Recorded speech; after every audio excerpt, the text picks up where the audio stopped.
네, 오늘도 수요예배 오신 여러분 주님으로 환영합니다. 우리 이 시간 나의 안에 거하라 함께 고백하시면서 예배로 나가겠습니다.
하나님께서 언제나 우리를 바라봐 주실 믿으십니까? 우리 시간 함께 기도하기 원합니다.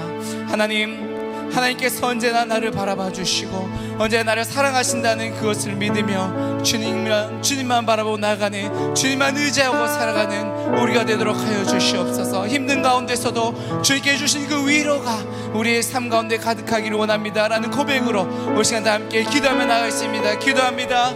하나님 아버지, 감사함을 드립니다. 아버지, 주님께서 함께 해주시고 인도하신 가운데, 아버지 주님께 역사하시는 가운데 주님께서 함께 하심을 우리가 바라볼 수 있도록 하여 주시옵소서. 언제나 나와 함께 하시고 언제나 나에게 기울이시는 그 희와 눈을 바라보게 하여 주시옵소서. 느끼게 하여 주시옵소서. 주님 그것만을 의지하게 하여 주시옵소서. 우리 모든 신임에 응답하시는 그 주님만 바라보고 나아간 우리가 되도록 하여 주시옵소서. 아버지, 나의 하나님 주님만을 온전히 바라볼 수 있는 우리가 될 수 있도록 주님 채워주시고 인도하여 주시옵소서.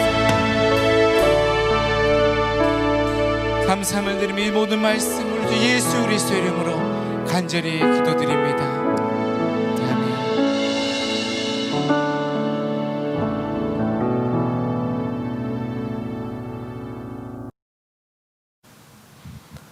오늘은 담임 목사님 휴가 관계로 저와 여러분들이 함께 수요 예배 말씀을 나누도록 하겠습니다. 오늘 우리가 함께 은혜 받으실 말씀은 창세기 4장 13절에서 17절 말씀입니다. 화면을 보시거나 또 성경책을 참고하셔서 저와 여러분들이 한 절씩 교독하겠습니다. 가인이 여호와께 아뢰되 내 죄벌이 지기가 너무 무거우니이다. 주께서 오늘 이 지면에서 나를 쫓아내시온즉 내가 주의 낯을 배웁지 못하리니 내가 땅에서 피하며 유리하는 자가 될지라. 무릇 나를 만나는 자마다 나를 죽이겠나이다. 여호와께서 그에게 이르시되 그렇지 아니하다. 가인을 죽이는 자는 벌을 7배나 받으리라 하시고 가인에게 표를 주사 그를 만나는 모든 사람에게서 죽임을 면하게 하시니라. 가인이 여호와 앞을 떠나서 에덴 동쪽 놋 땅에 거주하더니 아내와 동침함에 그가 임신하여 에녹을 낳은지라. 가인이 성을 쌓고 그의 아들의 이름으로 성을 이름하여 에녹이라 하니라. 아멘.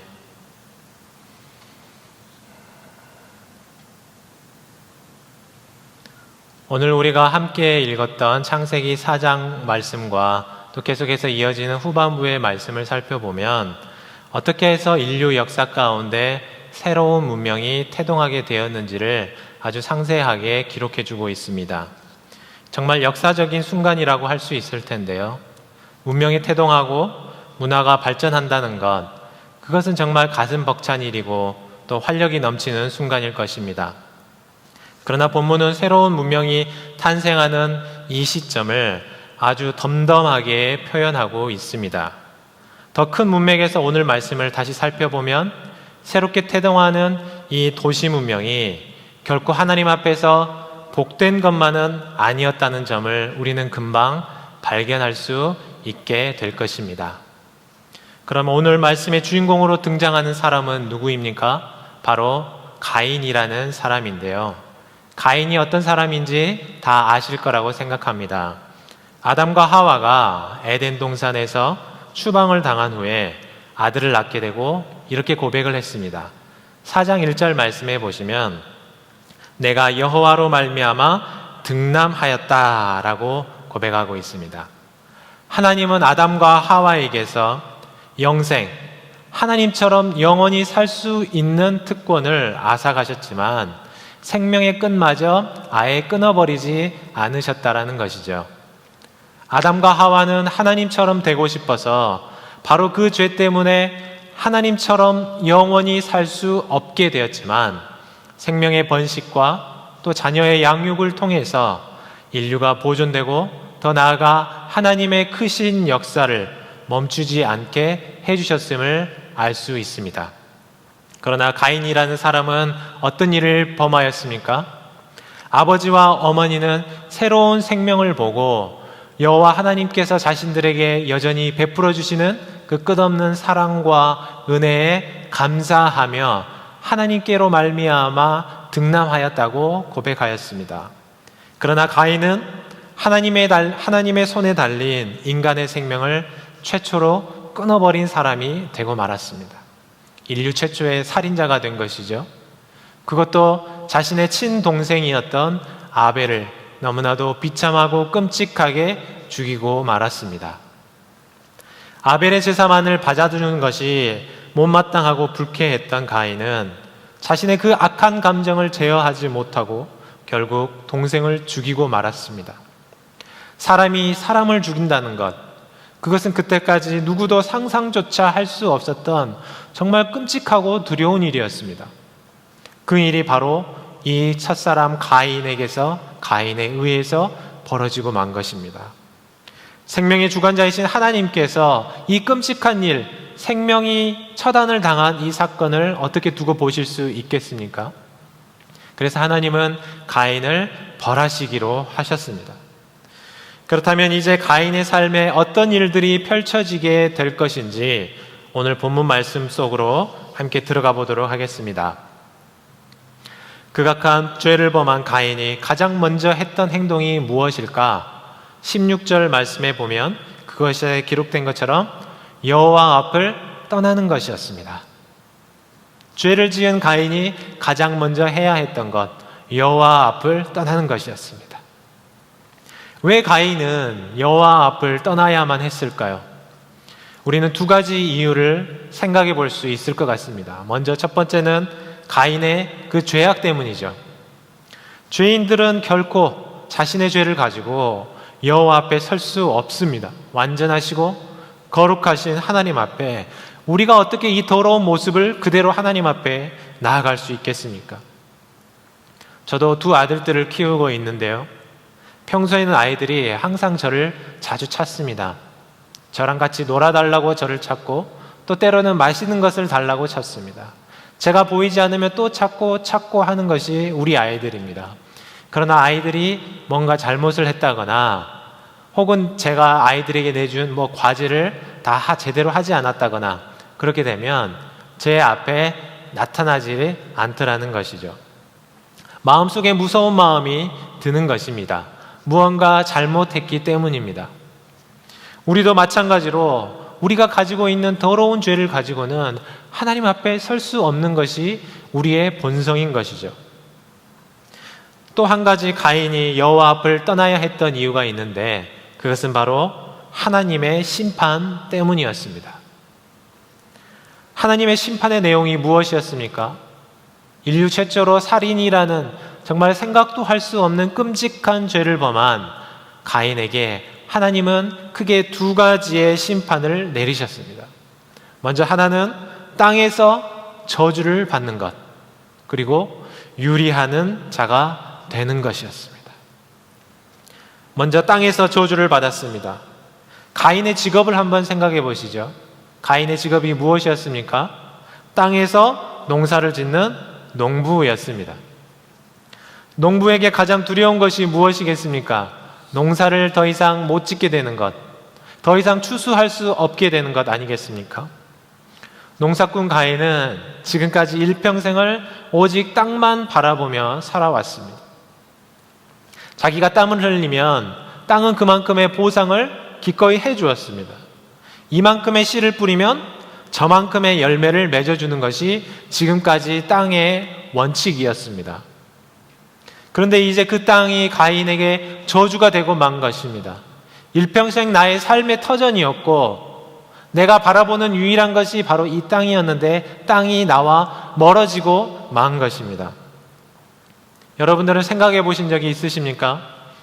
내가 평생을 바라보고 헌신하고 내 것이라고 생각하고 그렇게 충성되며 살아왔던 나의 직장, 나의 일터, 나의 사업터 혹은 나의 작은 그 가게에서 내가 떠나야 한다는 것, 일을 그만두어야 한다는 것, 어떤 기분일 것 같습니까?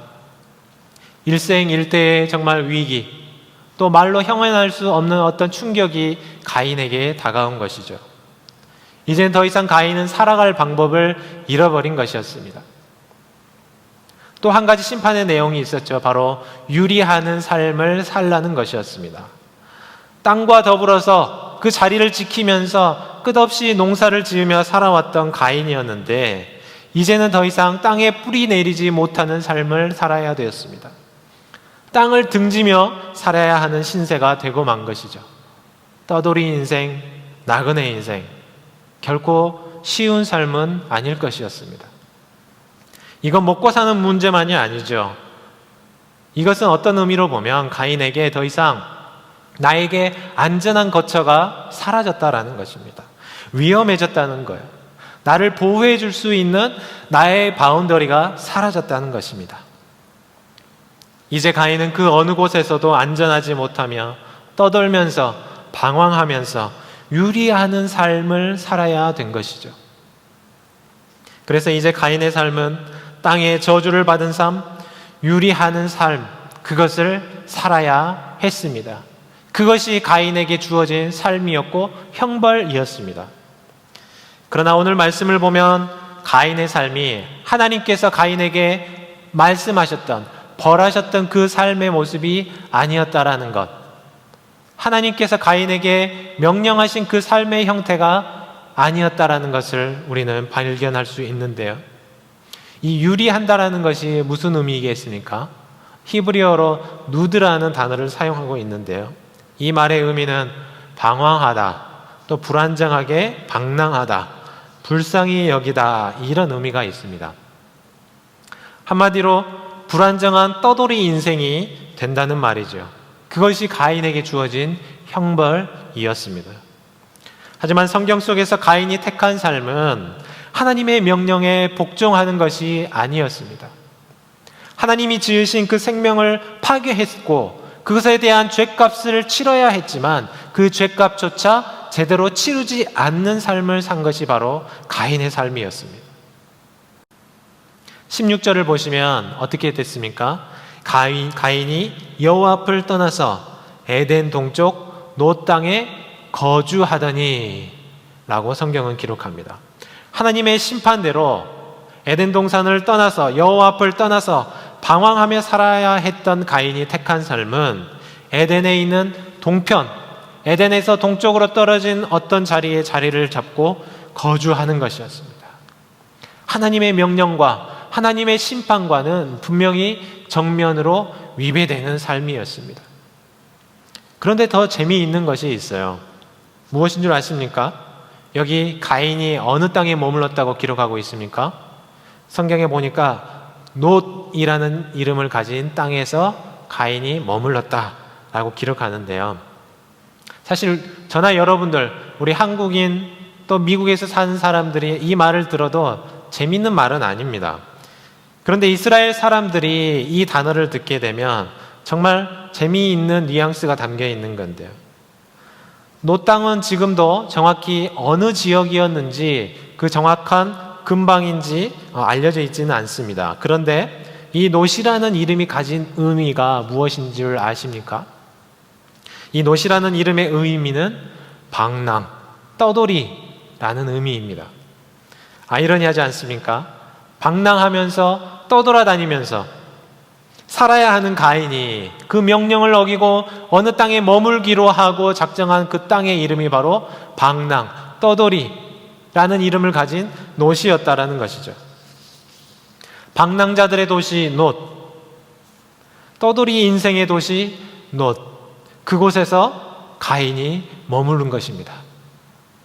그래서 그 땅에서 가인이 했던 일들이 무엇입니까? 먼저 성경은 가인이 그곳에서 에녹이라는 아들을 낳았고 그 이름을 따라서 성을 쌓아서 에녹성이라고 불렀다고 기록하고 있습니다. 아마도 가인 입장에서 에녹을 낳으면서 새로운 세상을 열었다라고 생각한 것 같아요. 여기 에녹은 하나님과 동행했던 그 우리가 잘 알고 있는 그 에녹이 아니니까 오해하시면 안 되는데요. 하나님은 비록 나와 함께 하시지 않지만 내가 하나님께로부터 심판을 받았지만 가인이 어떻습니까? 이제 어떤 일을 한 거예요? 나의 힘으로, 우리의 힘으로, 인간의 힘으로 내가 생명을 또 낳았고 우리 스스로를 보호하고 우리 삶의 안녕을 보장해 줄 수 있는 새로운 문명을 시작하게 됐다는 것입니다. 하나님 없이 오직 내 힘으로, 오직 사람의 힘으로 무엇인가를 해냈다는 벅찬 감동.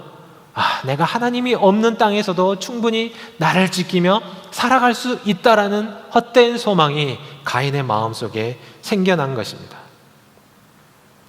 우리가 읽지는 못했지만 오늘 말씀 뒤로 이어지는 계속해서 4장 후반부 24절까지 계속해서 보시면 가인의 계보가 등장하는데요. 대략 계산을 해보면 7에서 8세기 정도, 그러니까 한 700년이 조금 넘는 그 시간들을 기록하고 있습니다. 이 시간 동안 가인의 자손들이 어떻게 그들의 도시 문화를 발전시켜 왔는지를 아주 자세하게 기록해 주고 있어요. 그때 당시 사람들이 모여 살기 위해서 아주 중요하게 여겼던 몇 가지 기술들이 있습니다. 첫 번째는 목축업, 먹고 살아야 되지 않겠습니까? 또 그것들을 하기 위해서는 좋은 장비가 있어야 되는데 금속을 다루는 기술, 그리고 사람들이 어떻게 먹고 살 수만 있겠습니까? 문화생활을 누려야죠. 음악을 하는 학문, 이것들이 다 어디에서 나온가요? 바로 이 에노성에 있는 가인의 후손들에게서 등장했다라는 것이죠. 이 모든 학문들이 다 여기에서 출발하고 있다고 성경은 기록하는 것입니다. 놀랍지 않습니까? 놀랍게도 하나님을 떠난 자리, 에덴의 동쪽, 영원히 머무를 수 없는 그 자리, 에덴을 갈망하지만 하나님 나라를 소망했지만 에덴으로 돌아갈 수 없는 바로 그곳에서 가인과 함께 화려한 도시 문명, 뛰어난 과학 문명이 번성하고 있었다는 것입니다. 그렇다면 왜 가인과 이 후손들은 이처럼 성을 쌓고 문명을 발전시키는데 혈안이 될 수밖에 없었을까요? 가인이 이처럼 견고한 성을 끊임없이 쌓아가고 문명을 발전시키는데 혈안이 될 수밖에 없었던 이유는 바로 하나님께서 주신 약속에 대한 불신 때문이었습니다. 하나님이 주신 약속을 믿지 못했다는 것이죠. 우리는 하나님이 가인에게 죄를 지었으니까 벌만 하셨다라고 생각할 수 있는데요. 그렇지 않습니다. 하나님은 가인에게 유리하는 심판, 떠돌이의 삶을 살라고 벌하셨지만 동시에 이것은 하나님이 죄인 가인에게 베풀어 주신 최소한의 호의였고 아주 작은 은혜였습니다. 물론 이것이 한참 뒤에 법으로 제정이 되었지만 고대 문명의 방식은 눈에는 눈, 이에는 이였습니다. 사람을 죽이면 죽임을 당하는 거죠. 가인이 무슨 죄를 저질렀습니까? 사람을 죽였어요. 살인을 저질렀습니다. 그도 마땅히 살인으로 벌 받아야 했습니다. 그것이 당시 사람들이 생각할 수 있는 최선의 법이었다는 것이죠. 그러면 어떻게 될까요? 이제 떠돌이 생활하는 가인을 다른 사람들이 누구든지 찾아와서 가인을 죽일 수 있는 상황이 된 것입니다. 가인도 아마 이것을 본능적으로 잘 알고 있었기 때문에 마음속에 두려워하는 마음이 생겨났던 것 같습니다. 그 당시에 가인과 아벨만 이 땅에 살고 있었던 것은 아니지 않습니까? 아담과 하와가 20년만 살다가 떠난 것이 아니라 수백 년 동안 살면서 많은 자녀들을 낳고 하는 일을 반복했어요. 그렇기 때문에 성경에 기록되지 않은 또 다른 사람들에 의해서 자신이 죽음을 당할 것이 두려웠습니다. 하나님께서는 그렇게 두려워하고 겁을 먹은 가인에게 당연히 정의의 하나님이신 하나님께서 그에게 심판, 형벌을 내리셔야 했지만 동시에 그를 또 그의 생명을 지켜줄 수 있는 최소한의 보호장치, 안전장치를 그에게 약속을 해주셔야 했어요. 사실 떠돌이 인생, 말이 좋아서 떠돌이이지 이건 도망자의 삶입니다. 그래서 무서웠어요. 나를 죽일까봐 두려웠습니다. 그래서 하나님은 가인을 지켜줄 약속을 해주셨습니다. 바로 가인에게 표를 주신 것이죠. 이 표가 어떻게 생겼는지 우리는 잘 알 수 없습니다. 이것이 이마에 새겨진 것인지 아니면 반지처럼 생겼는지 목에다 걸어주는 건지 카드처럼 생긴 건지 그 형태는 우리가 알 수 없지만 하나님은 누구도 가인을 죽이지 못하도록 보호해 주셨다는 것입니다. 가인이 표를 이것을 가지고만 있다면 어떻게 되는 거예요? 가인을 괴롭히고 가인을 죽인다면 그 사람은 7배나 더한 형벌을 받아야 했다는 것이죠. 하나님이 주신 표, 약속의 상징, 보호의 증표, 이것이 있었기 때문에 가인은 생명을 보존할 수 있었습니다. 가인이 목숨을 지키고 살아갈 수 있도록 해주는 은혜의 장치였습니다. 그 보호장치가 없었다면 가인은 성을 쌓기도 전에 이미 어느새 지도새도 모르게 죽임을 당하고 사라지고 말았을 것입니다. 그러나 가인은 어떻게 합니까? 하나님이 주신 그 약속의 증표, 은혜의 표시를 믿고 싶지 않았습니다. 하나님이 주신 그 약속의 표를 믿을 수 없었습니다. 왜요? 그는 이미 하나님 앞에서 떠난 사람이었기 때문입니다. 하나님의 테두리 안에 거하는 사람이 하나님의 약속을 믿을 수 있고 그 약속 안에서 안전함을 누릴 수 있는 거예요. 그러나 가인은 몸도 하나님에게서 떠나갔지만 이미 그 마음도 하나님에게서 떠나버린 그런 사람이었습니다. 그래서 가인이 했던 일이 무엇입니까? 유리하는 삶이 아니라 하나님의 말씀대로 떠돌이의 삶을 사는 것이 아니라 견고한 성을 쌓고 그 안에서 스스로를 지키며 사는 삶을 택한 것입니다. 나를 진짜로 지켜줄 것은 여기 있는데 그것은 버려두고 나를 진짜로 지켜주지 못할 것에 내 인생을 온통 허비하며 거기서 내 모든 것을 쏟아붓고 살았던 것이 바로 죄를 지은 가인의 삶이었습니다. 오늘의 제목이 무엇입니까? 내가 쌓은 견고한 성. 가인은 스스로 쌓은 성으로 자기 스스로를 지키려고 했습니다. 여러분, 이 제목의 가장 큰 문제가 무엇인지 아십니까? 주어가 잘못됐습니다. 누가 쌓아야 합니까? 내가 쌓는 게 아니라 여호와 하나님께서 쌓아야 하는 것입니다. 누가 지켜야 합니까? 내가 지키는 것이 아니라 여호와 하나님께서 지키셔야 합니다. 내가 쌓은 성은 그 성이 아무리 견고하고 좋은 재료를 썼고 여리고성처럼 이중벽으로 되어 있고 방어장치까지 최첨단의 기술로 무장했어도 나를 그 무엇에서도 지킬 수 없는 허상이라는 사실이죠. 내가 쌓은 성은 아무리 견고할지라도 그것은 결국에는 무너지고 만다는 것입니다. 인간이 세운 도시 문명, 아무리 화려하고 과학적으로 발전했다고 할지라도 아무리 좋은 시스템을 구축하고 있다고 할지라도 무너질 수밖에 없어요. 한계점, 임계점이 있다는 것입니다. 우리는 어떻습니까? 우리가 오직 가인을 비난할 수 있습니까? 인류 문명이 발전하면 할수록 또 과학이 발전하면 발전할수록 우리는 더욱더 지금까지 더 크고 견고한 성을 쌓아왔습니다.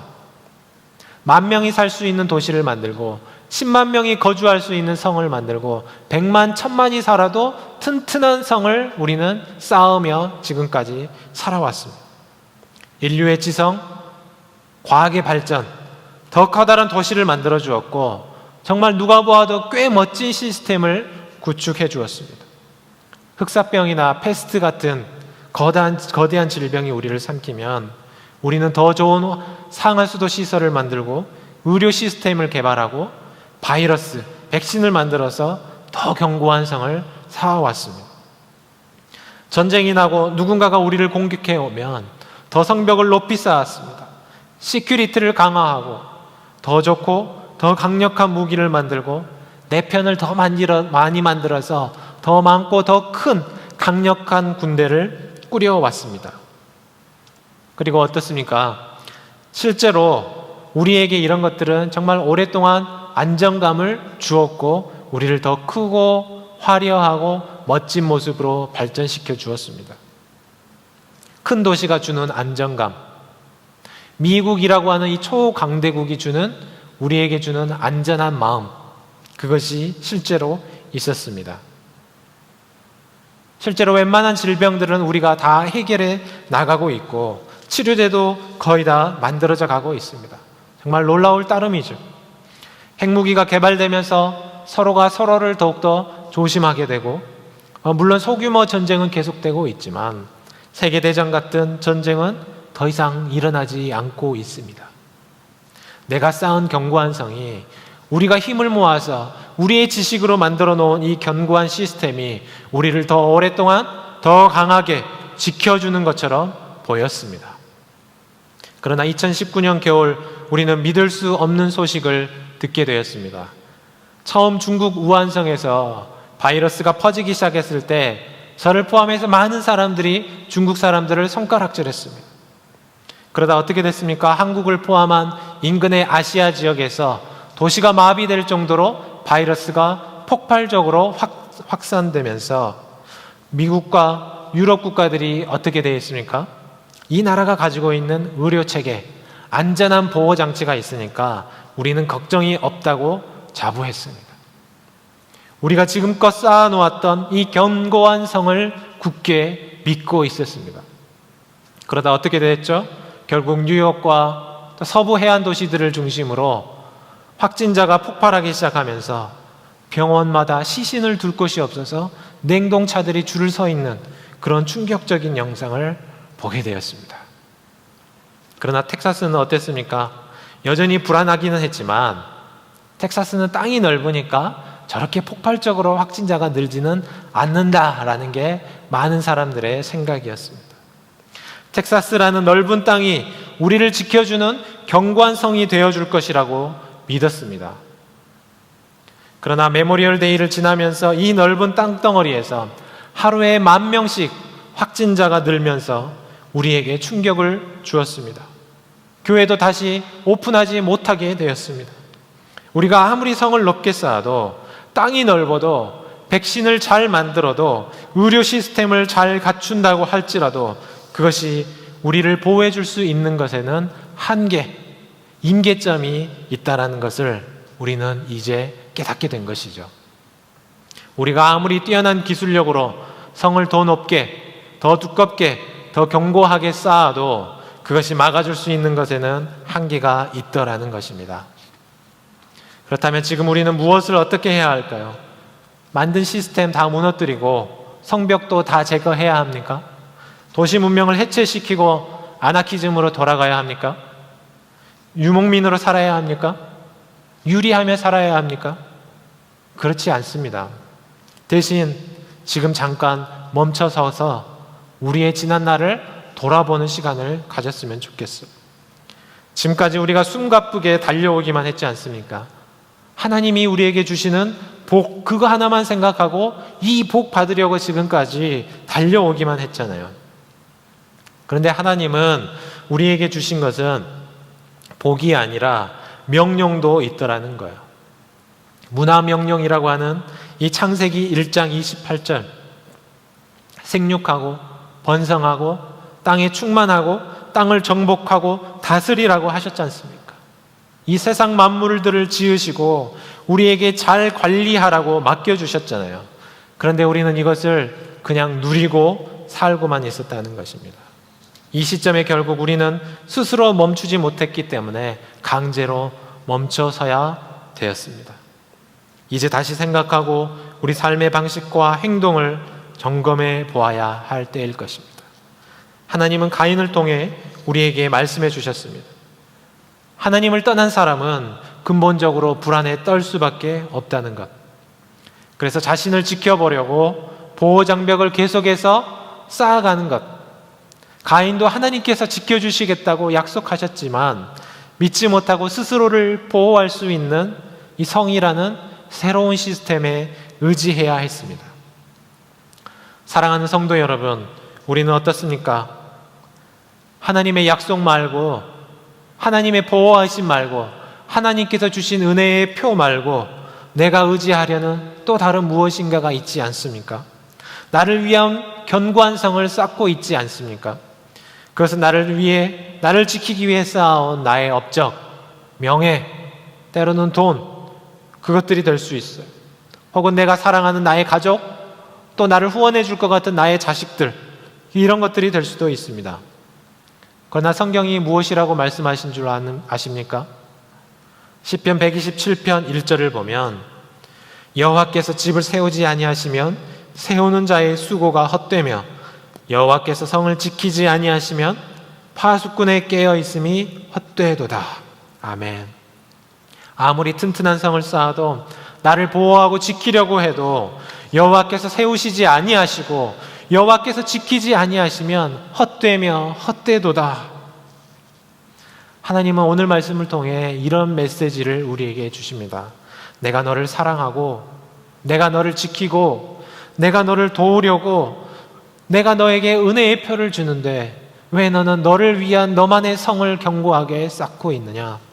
천지 만물을 지은 나 여호와가 너를 지목했고 너를 보호하겠다는데 왜 너는 나를 믿지 못하느냐? 사랑하는 빈내리 가족 여러분, 가인은 새로운 문명을 만들어냈습니다. 이 세상을 뒤바꾼 놀라운 기술 문명이 바로 이 가인이 지은 이 방랑자의 도시 노 땅에 있는 에녹성에서 발명되었습니다. 그러나 성경을 보십시오. 성경은 결코 가인이 세운 이 업적들을 인정해 주지도 않고 지켜 세워주지도 않습니다. 내가 쌓으려는 나를 위한 견고한 성, 그 모든 것을 내려놓고 이제 오직 주님의 약속을 붙잡고 주님의 말씀 의지해서 주님의 보호하심을 믿고 살아갈 수 있는, 또 나아갈 수 있는 저와 여러분들이 되시기를 바랍니다. 함께 기도하겠습니다. 거룩하신 하나님 아버지, 한없는 은혜와 사랑에 감사를 드립니다. 오늘도 우리에게 귀한 말씀을 허락하시고 말씀 앞에 엎드려 듣게 하시니 감사합니다. 하나님, 어리석게도 우리는 가인을 손가락질하고 비난하면서 살아왔지만 오늘도 여전히 나를 위해, 나의 안전과 더 나은 미래를 위해 내 힘으로 견고한 성을 쌓으려고 발버둥치며 달려왔던 나의 삶을 돌아봅니다. 오늘도 여전히 우리에게 지키시고 보호하시리라, 우리와 함께 하시리라 말씀하시지만 믿음이 부족한 우리들은 내 힘으로 아둥거리고 살아왔음을 고백합니다. 우리를 불쌍히 여기시고 우리의 눈을 열어 우리를 향해 벌리신 하나님의 크신 팔을 보게 하시고 그 안에 거하는 믿음을 허락하여 주옵소서. 세상은 오늘도 끝이 없는 이 바이러스와의 전쟁으로 힘겹고 고통스러운 나날을 보내고 있습니다. 하나님께서 지으신 이 천지 만물, 우리에게 관리하라고 맡겨주신 이 자연 만물을 주님의 마음으로 돌보지 못하고 그저 우리의 유익과 만족, 탐욕을 위해 착취했던 지난날을 용서하여 주시옵소서. 지금도 육체적으로 또 경제적으로 또 여러 상황으로 인해 고통과 두려움의 나날을 보내고 있는 분들을 주님께서 눈동자같이 지키시고 회복시켜 주옵소서. 이 모든 말씀 우리의 생명이 되시고 보호자가 되시는 예수님의 이름으로 간절히 기도하옵나이다. 아멘. 축도하겠습니다. 이제는 우리 주 예수 그리스도의 은혜와 하나님의 사랑과 성령님의 위로 교통하심의 역사가 주님의 보호하심만을 믿고 나아가기로 다짐하는 빛내린 모든 성도들 머리 위에 이제로부터 영원토록 함께 있을지어다. 아멘.